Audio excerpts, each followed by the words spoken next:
안녕하세요. 부겐일링입니다. 오늘 만나볼 책은 부와 행복을 끌어당기는 말의 알고리즘입니다. 지은이, 고은미, 김정호. 이 책의 저자 두 분은 심리학 박사학위를 취득했고 한국심리학회 산하 관련 기관에서 다양한 역할을 하고 있습니다. 프롤로그, 인생을 바꾸는 말의 마법. 중국에서 가장 큰 기업 중 하나인 알리바바의 창업자 마위는 중학교 입학시험에서 2번이나 떨어졌다. 대학 입학에서도 2번의 고배를 마셨는데 첫 번째 대학 입시에서는 수학에서 120점 만점 중 1점을 받았고 두 번째 대학 입시에서는 수학에서 19점을 받아 탈락했다. 그래도 다시 노력한 끝에 가까스로 대학에 들어갔고 졸업을 했다. 하지만 시련은 계속됐다. 사회생활을 위해 치른 회사의 입사시험은 더 어려운 난관이었다. 무려 30번이나 입사시험에서 떨어졌다. KFC 매장 점원을 뽑는 면접에서는 지원자 24명 중 유일한 탈락자이기도 했다. 직장 생활보다는 사업을 하는 게 낫겠다 싶어 사업에 도전했지만 사업에서도 무려 8번이나 실패했다. 부족한 학력, 보잘것없는 집안, 못생긴 외모, 어눌한 말투로 인해 수많은 실패를 거듭하던 그가 성공할 수 있었던 핵심 비결은 무엇일까? 그것은 바로 긍정적인 생각과 말이다. 마위는 아무리 어려운 시련이나 고난이 닥쳐도 자신의 미래에 대해 결코 부정적으로 말하지 않았다. 항상 스스로에게 성공할 수 있고 잘 될 거라 말했다. 그는 이렇게 말한다. 인생은 오로지 자신이 생각하고 말하는 대로 결정된다고. 못한다는 말은 결국 하지 않겠다, 하기 싫다는 말일 뿐이라고. 마이는 인생을 바꾸려면 생각과 말부터 바꿔야 하고 행복한 인생을 살기 위해서는 긍정적인 생각과 말을 해야 한다고 여겼다. 마음은 무한할 정도로 커서 많은 것을 저장할 수 있지만 마음의 무대인 의식의 공간은 매우 작아 우리는 한 번에 많은 생각을 할 수가 없다. 그래서 만약 부정적인 생각이 마음의 무대를 점령하면 긍정적인 생각은 무대 밖으로 밀려나고 만다. 게다가 우리의 뇌는 부정적인 것에 더 끌리는 경향이 있고 기분에 일치하는 기억을 떠올리고 생각하는 경향이 있어 불안한 기분이 들면 더욱 불안해지고 두려운 기분이 들면 더욱 두려워진다. 다행히 해결책은 있다. 의식의 공간이 작다는 것을 이용해 생각을 통제하는 기술을 배우는 것이다. 그 기술은 바로 특정한 생각을 하지 않으려고 애쓰는 게 아니라 하고 싶은 생각을 하는 연습을 하는 것이다. 이때 말이 엄청나게 유용한 도구가 된다. 생각이 잘 바뀌지 않을 때는 말을 먼저 바꾸면 되기 때문이다. 그러면 새로운 말에 따라 생각이 바뀐다. 마음의 무대 위를 점령했던 부정적인 생각이 무대 아래로 내려가고 새로운 생각이 무대 위로 올라오는 것이다. 그러니 원치 않는 생각을 없애려고 씨름하기보다 자신에게 도움이 되는 생각이나 필요하다고 여겨지는 생각을 가만히 반복해서 말하는 게 훨씬 더 효과적이다. 그렇다고 마음에도 없는 말을 억지로 반복할 필요는 없다. 예를 들면 마음이 굉장히 불안한 상태에서 나는 평화롭다는 말을 반복하는 건 오히려 역효과를 낼 수 있다. 그보다는 자신이 받아들일 수 있는 말, 이해할 수 있는 말을 선택한 뒤 그 말을 가만히 묵상하듯 반복하는 것이 좋다. 내가 건강하기를, 내가 평화롭기를, 내가 행복하기를, 내가 성장하기를, 같은 말들이 대표적인 예다. 이러한 말들은 크게 부담스럽지 않으면서도 긍정적인 영향을 준다.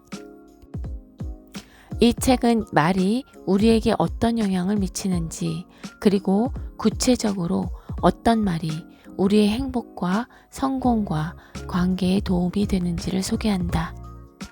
읽다가 와닿는 구절이 있다면 그 문장을 가만히 숙고하고 묵상하는 시간을 가져보면서 입으로도 자주 말해보길 바란다. 이 과정을 통해 좋은 말이 내면의 언어로 자리 잡게 되면 기존의 말 습관과 생각 습관이 변하면서 부와 행복을 끌어당긴다. 이러한 체화 과정이 없다면 어디에 붙여놓은 좋은 글귀처럼 또는 교실에 걸어놓은 급분처럼 우리의 삶에 아무런 영향을 미치지 못하는 죽은 말이 되고 말 것이다. 언어를 사용하는 인간은 말에 영향을 받을 수밖에 없다. 특히 어린 시절 부모가 사용하는 말을 그대로 학습하게 되는데 부모로부터 배운 말의 방식이 마음에 들지 않아 불만일 수도 있다.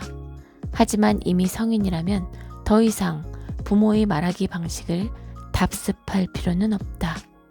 지금 자신이 사용하는 말에 변화를 줌으로써 언제든지 말의 방식, 나아가 생각의 방식을 새롭게 만들 수 있다. 건강한 말 습관과 생각 습관을 만들어 자신의 삶을 건강하고 행복하고 성공적으로 만들어 보자. 제1장 운명을 바꾸는 말의 알고리즘. 아침에 눈을 뜨는 순간부터 밤에 눈을 감는 순간까지 우리는 수많은 말에 둘러싸여 하루를 보낸다. 우리는 이 말들에 의해 끊임없이 영향을 받는다. 말의 종류는 다양하지만 크게는 두 가지로 구분할 수 있다. 스스로에게 하는 속말과 밖에서 들려오는 밭간말이다. 스스로에게 하는 속말은 다시 긍정적 영향을 주는 경우와 부정적 영향을 주는 경우로 나눌 수 있다. 긍정적 영향을 주는 속말의 대표적인 예는 스포츠 선수들이 자주 하는 혼잣말이다. 나는 할 수 있다. 모든 건 내 편 등 언어를 통해 자신의 기분을 긍정적 방향으로 조절하려는 시도다. 바깥말 또한 긍정적 영향을 주는 경우와 부정적 영향을 주는 경우로 구분할 수 있다. 누군가가 나에게 칭찬, 격려, 배려의 말은 대체로 긍정적 영향을 준다. 칭찬은 고래도 춤추게 한다라는 속담까지 있을 정도다. 반대로 무시, 비난, 경멸의 말은 부정적 영향을 준다. 가스라이팅이 대표적이다. 대상에게 반복적으로 비난과 질책을 가하여 그 대상 스스로가 문제가 있고 능력이 부족하다고 느끼게 만드는 세뇌의 일종이다. 이런 바깥말을 지속해서 접하는 사람은 자신을 신뢰하는 마음과 자존감을 잃고 만다. 반복되는 언어적 설득은 생각보다 강력하다. 내가 어떤 말에 영향을 받고 있는지 자각하지 못하면 습관적으로 반복되는 자신의 속말이나 타인의 바깥말을 그대로 믿게 된다. 내 의지와는 상관없이 그 말에 의해 자신의 행동, 태도, 기분이 좌지우지 되는 것이다. 따라서 속말에 이리저리 끌려다니지 않고 주도권을 잡기 위해서는 먼저 자신이 어떤 속말을 습관적으로 하고 있는지를 아는 것이 중요하다. 그런 다음 그 말이 자신의 기분을 상승시키는지 하향시키는지를 점검해 봐야 한다. 만약 습관적으로 하는 속말이 자신의 기분을 나락으로 떨어뜨린다면 일단 속말을 멈춘 후 지금 해야 할 일에 집중하는 게 좋다. 그리고 여유가 생기면 기분을 고양시키는 속말로 대체해야 한다.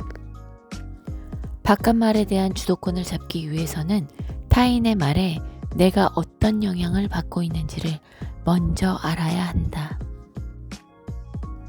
타인의 말에 기분이 나빴다면 왜 그 말이 자신의 기분을 상하게 했는지 들여다보자.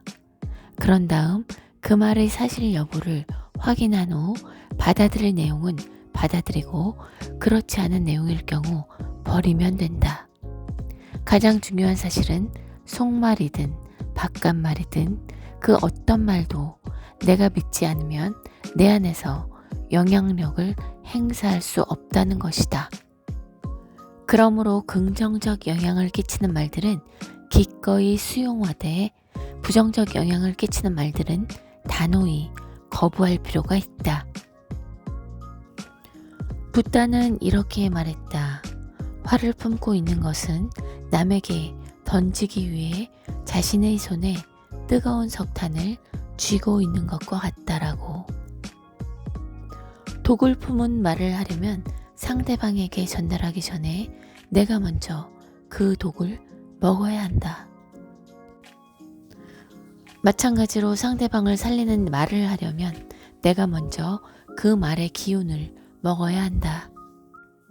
결국 상대방을 죽이는 말은 나를 죽이는 말이고 상대방을 살리는 말은 결국 나를 살리는 말인 것이다. 당신은 어떤 말을 자신에게 먹이고 싶은가? 무슨 내용을 말하든 누구에게 말하든 말할 때마다 가장 먼저 듣는 자는 당신임을 기억해야 한다. 미국의 뇌과학자 질볼트 테일러에 따르면 한 감정이 일어났다가 사라지는 데는 평균 90초가 걸린다. 예를 들어 내가 어떤 일로 화가 났다면 그 화는 90초 후엔 생리적으로 내 몸과 뇌에서 사라지는 것이다. 하지만 90초가 지났는데도 계속 화가 난다면 그것은 내가 그 화를 붙잡고 있는 것이다. 그런데 화를 붙잡는 시간이 길어질수록 그리고 이런 과정을 자주 반복할수록 뇌에는 화에 이르는 전용 고속도로가 생긴다. 전용 고속도로가 만들어진 감정은 일상에서 다른 감정보다 쉽게 그리고 자주 경험할 확률이 높다. 이런 경우를 심리학 용어로 반응성이 높다고 표현한다. 반응성이 높은 감정을 만드는 1등 공신은 생각이다. 생각할수록 화가 나네 라는 말에서도 알 수 있듯 생각은 감정이라는 불을 지속시키고 활활 타오르게 만드는 연료다. 주로 어떤 생각을 하느냐에 따라 우리가 경험하는 감정이 달라진다. 우울, 불안, 분노를 유발하고 지속시키는 생각을 반복하면 뇌에는 특정 신경회로가 만들어진다. 그렇게 반복해서 자주 경험하는 정서는 결국 태도로 자리 잡게 된다. 이미 만들어진 감정회로가 삶을 풍요롭게 하고 주변 사람들에게도 도움을 준다면 그것으로 충분하다. 하지만 삶을 피폐하게 하거나 주변 사람들을 힘들게 한다면 기존의 회로에서 벗어날 수 있는 새로운 회로를 만들어야 한다. 생각 습관을 기르는 건 몸의 근육을 키우는 일과 비슷하다. 예를 들어 팔의 근육을 키우려면 팔에 힘이 들어가는 동작을 반복해야 한다. 자신의 체중을 이용하든 기구의 도움을 받든 반복적으로 무게 저항을 이겨낼 때 근육에 힘이 들어가고 근력이 생긴다. 그렇게 하다 보면 들 수 있는 무게가 점점 늘어난다. 생각 습관도 마찬가지다. 자꾸 긍정적인 생각을 하다 보면 점점 더 긍정적으로 생각하기 쉬워지고 그 빈도 또한 늘어나게 된다. 긍정 근육을 키우는 첫걸음은 자신이 어떤 생각에 주의를 두고 있는지를 먼저 알아차리는 것이다. 말은 생각을 반영한다. 그리고 생각은 자신의 주의가 어디로 향해 있는지 알려준다. 힘들고 불편한 곳에 주의가 가 있으면 그와 관련된 생각을 하게 되고 이는 다시 말로 나오게 된다. 습관화된 말은 우연히 나온 말도 아니고 얼결에 나온 말도 아니다. 부정적인 생각이나 말을 할 때는 웃으면서 할 수가 없다. 찡그리거나 혹은 경직된 표정을 짓는다.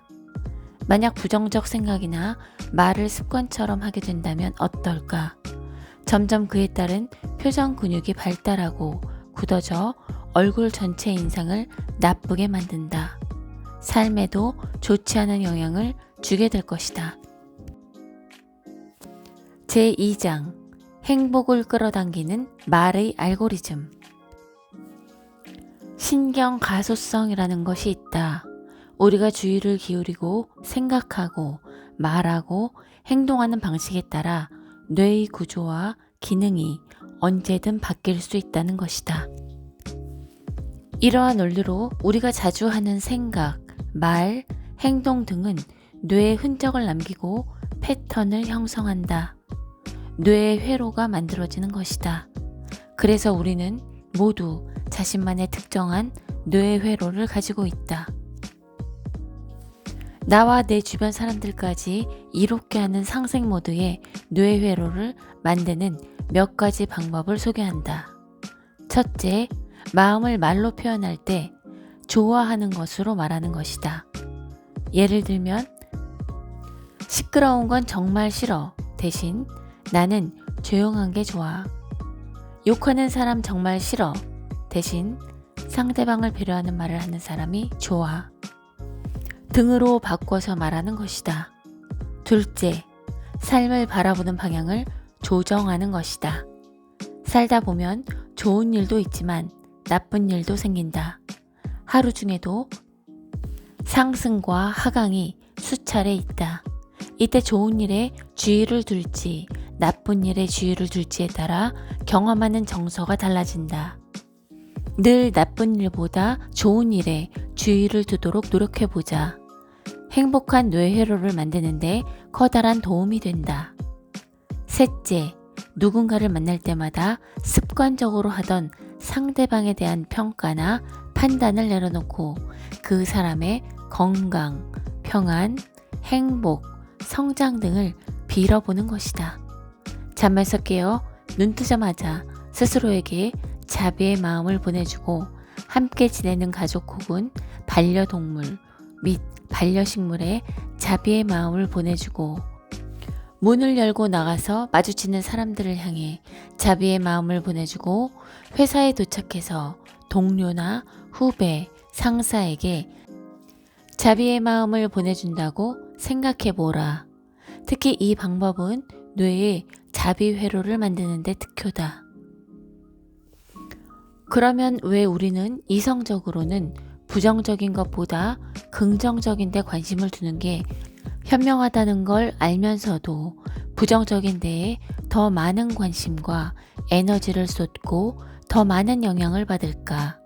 그 이유는 인간의 생존 시스템에 있다. 수세기에 걸친 진화를 통해 지금의 인류가 되는 데 있어서 생각하는 두뇌인 신피질은 점점 커지고 발달했지만 부정 편향성, 즉 모호한 자극을 부정적으로 평가하고 부정적인 것에 주의를 더 잘 기울이고 오래 기억하는 습성은 원시시대 그대로인 것이다. 부정 편향성은 과거에는 분명 생명을 유지하고 지키는 데 도움이 되었지만 동물원에나 가야 맹수를 만날 수 있는 현대사회에서는 오히려 몸과 마음의 자원을 고갈시키는 비효율적인 시스템이 되었다. 행복을 위해서는 세잎 클로버 속에서 네잎 클로버를 찾듯 의도를 가지고 주의를 집중해야 한다. 삶에서 감사한 일, 좋은 일을 찾아보고 타인을 볼 때나 자신을 볼 때 단점보다 장점을 보도록 하고 모르는 사람을 지나칠 때 무심히 지나치기보다 그의 행복과 평화와 성장을 바라는 마음을 보내보자. 불행 회로가 꺼지고 행복 회로가 켜지게 될 것이다. 한편 평소에 하는 생각과 말습관이 어떤 비합리적 인지 전략에 해당하는지를 찾아본 후 그것이 부정적이라면 뒤집어서 생각해보자. 이 작업은 부정적인 생각의 뿌리를 알 수 있게 해주고 다르게 생각하는 힘을 키워준다. 비합리적 인지 전략의 방향을 다르게 사용하면 불행으로 기울어진 길을 행복으로 기울도록 만들 수 있다. 우리는 일상에서 크고 작은 불편한 상황을 늘 마주한다. 하지만 같은 상황이라도 그것을 견디는 능력은 사람마다 다르다. 그 이유를 심리학에서는 각자가 가지고 있는 인내의 창의 크기가 모두 다르기 때문이라고 설명한다. 즉, 마음 안에 있는 인내의 창이 넓고 크면 웬만한 자극들을 잘 견디고 포용할 수 있지만 창문이 좁으면 사소한 불편함도 견디지 못한다는 것이다. 우리 모두의 마음속에도 창문이 하나씩 있다. 잠시 마음의 눈으로 자기 마음속 창문의 크기를 살펴보자. 창문이 큰 편인가, 작은 편인가? 크다면 다행이다. 하지만 작다고 해서 풀이 죽을 것도 없다. 인내의 창을 키우면 되기 때문이다. 창문을 키우기에 앞서 먼저 알아야 할 것이 있다. 바로 어떨 때 유독 창문의 크기가 줄어드는지다. 그걸 알아야 창문이 줄어드는 걸 막을 수 있다. 이때 창문의 크기가 줄어들고 있음을 혹은 줄어들었음을 알 수 있는 4가지 중요한 징표가 있다. 바로 배고픔, 화, 외로움, 피로의 상태로 영어의 앞글자를 따서 HALT라고 한다. 보통 우리는 이 4가지 상태일 때 인내심의 바닥을 보인다. 따라서 이유 없이 짜증이 나거나 부정적인 생각이 들면 일단은 4가지 중 하나에 속하는 건 아닌지 확인해 보자. 그 상태일 때는 어떤 결정도, 어떤 말도, 어떤 행동도 섣부르게 하지 말고 일단은 멈춰야 한다. 그렇게 인내의 창이 더 이상 작아지지 않도록 한 다음 조금씩 창문의 크기를 키워간다. 배가 고프면 음식을 먹고 피곤하면 잠시 쉬어준다. 화가 나거나 외롭다면 다음의 말이 도움이 될 수 있다. 바로 때문에 대신 덕분에라는 말을 사용해 보는 것이다. 화라는 감정은 상태나 상황을 탓할 때 더 강해진다. 마음속에서 너 때문에, 그 일 때문에라는 말이 떠다니면 일단은 그 말을 너 덕분에, 그 일 덕분에로 바꿔 말해본다. 그러면 신기하게도 화가 가라앉는다. 더불어 감사한 마음이 생기면서 외로웠던 마음도 충만해진다. 그렇게 인내의 창이 커지게 된다. 인내의 창이 커지면 쉽사리 부하뇌동하지 않고 평정심을 발휘할 수 있다. 긍정적인 생각과 긍정적인 말이 나오면서 자연스레 긍정적인 인상이 만들어진다. 아무리 작은 인내의 창을 갖고 태어났더라도 이를 키울지 말지는 나의 선택에 달려있다. 어떤 상황이 일어날지라도 보다 긍정적으로 반응하고 대처하는 게 모든 면에서 더 좋다. 자신의 행복, 나아가 주변 사람의 행복을 위해서라도 인내의 창을 키우는 연습을 해보길 권한다. 제3장 부와 풍요를 끌어당기는 말의 알고리즘. 책 마인드셋의 저자 캐럴 드웩 교수의 자기 이론에 따르면 무엇을 믿는가에 따라 무엇을 성취하는지가 달라진다. 가능성을 믿느냐 아니면 불가능성을 믿느냐에 따라 성취할 수 있는 결과물이 달라진다는 말이다. 삶에 yes라고 응답할지 no라고 응답할지는 전적으로 자신에게 달렸다. 그 결과의 책임 또한 마땅히 자신의 몫이다. 인류의 발전은 가능성과 해결의 방향에 집중했던 사람들에 의해 이루어진 결과다. 개인의 발전도 마찬가지다. 성장하고 발전하고 싶다면 불가능과 한계가 아닌 가능성과 해결의 방향에 집중해야 한다. 자신의 가능성을 믿기 위해 가장 먼저 해야 하는 것은 바로 한계에 초점을 두는 언어 시스템을 가능성과 희망에 초점을 두는 언어 시스템으로 바꾸는 것이다. 평소 쓰는 말이 원하는 목표에 다가가도록 도와주는 말인지 멀어지게 하는 말인지 먼저 점검해보자.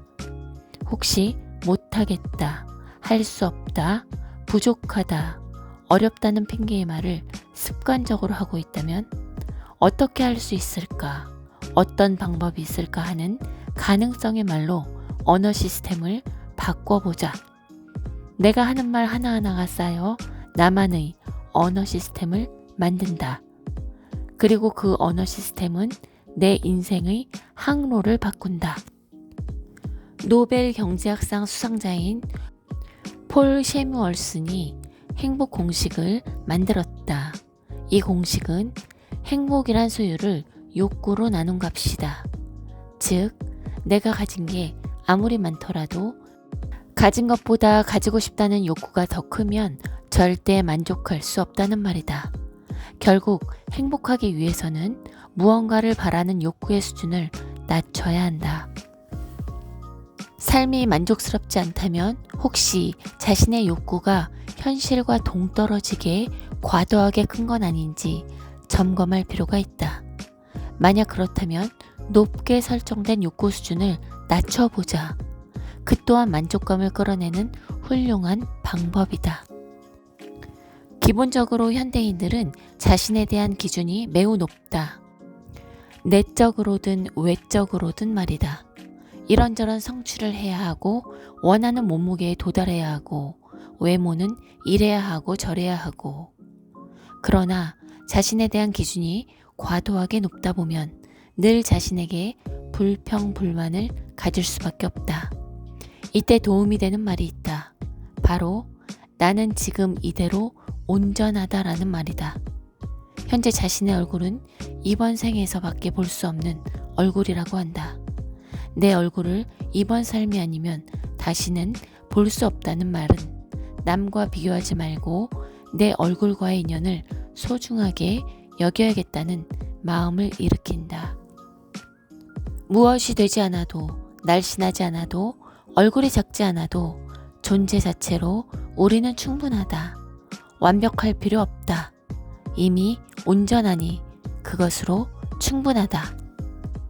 성악가 조수미는 무대에 오르기 전 옆에서 보기에도 안쓰러울 정도로 부들부들 떤다.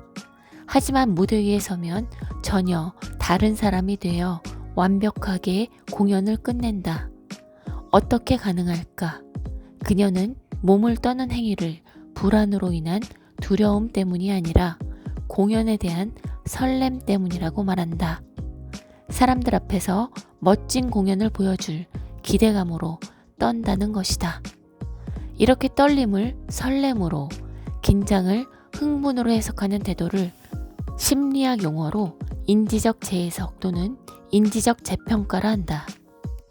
마찬가지로 자신에게 주어진 상황을 문제로 바라보느냐, 도전으로 바라보느냐에 따라 자신에게 전달되는 메시지가 완전히 달라진다. 주어진 조건을 도전으로 받아들이면 원하는 목표와 가까워지기 위해 할 수 있는 일에 초점을 맞추게 된다. 이는 어떤 상태가 되는 것이 목표인 접근 동기의 태도다. 예를 들어 공부하는 이유가 부모님께 칭찬을 듣기 위해서거나 원하는 꿈을 이루기 위해서라면 접근 동기에 의한 행동이다. 자신이 바라는 것에 초점을 맞추고 행동하는 경우다. 하기 싫은 일을 억지로 하는 회피 동기의 태도를 접근 동기의 태도로 바꿔 스트레스를 줄여주는 마법의 말들이 있다. 해야 해 대신 해볼까가 그런 말이다. 우리는 습관적으로 해야 해라는 말을 달고 산다. 해야 해라는 말에는 하고 싶지 않지만 어쩔 수 없이 한다는 강제성이 들어있다. 반면 해볼까라는 말에는 스스로 시도해보고자 하는 자율성이 내포되어 있어 저항감을 줄여준다. 무언가를 잘 해내지 못할 것 같고 실패할지도 모른다는 불안감이 올라오거나 어떤 일을 할 때 저항감이 느껴질 경우 방금 소개한 말들을 잠시 시간을 내어 되뇌어보고 숙고해보자. 불안, 두려움, 저항감을 줄여주고 현재에 집중하는 힘을 키워줄 것이다.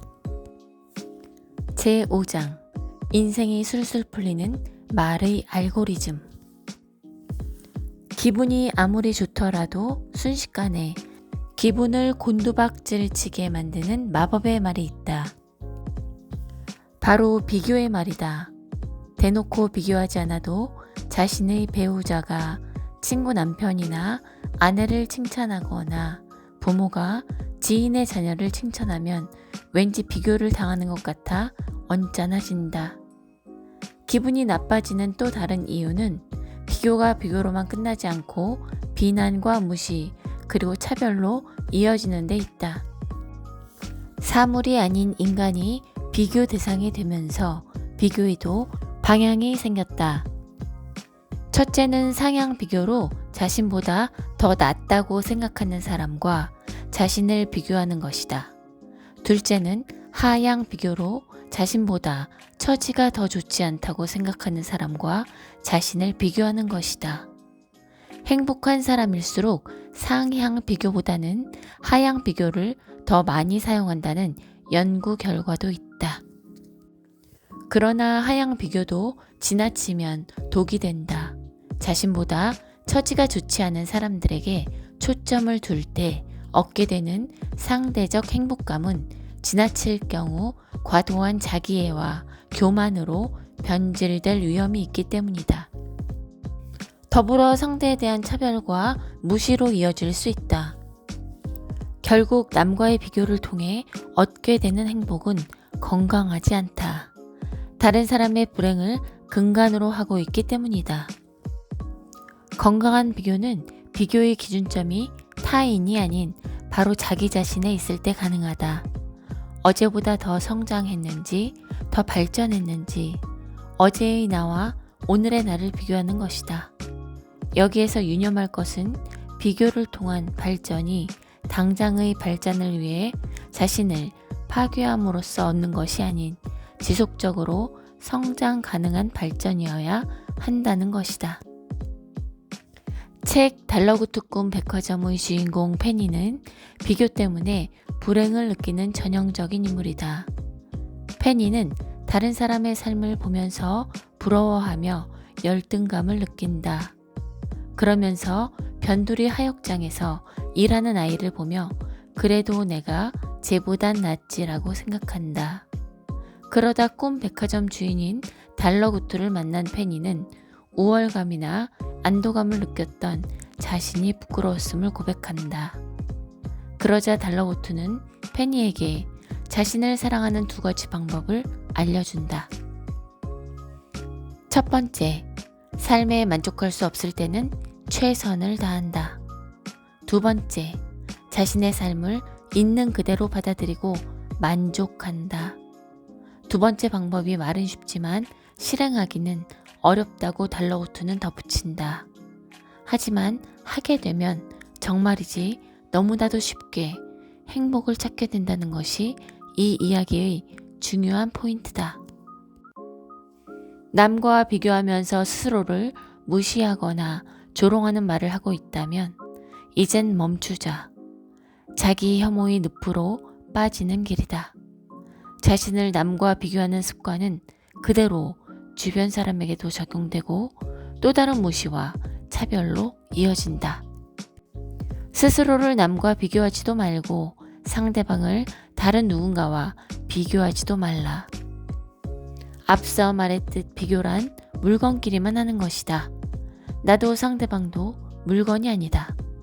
나도 상대방도 그 존재 자체로 귀하고 귀한 생명이다.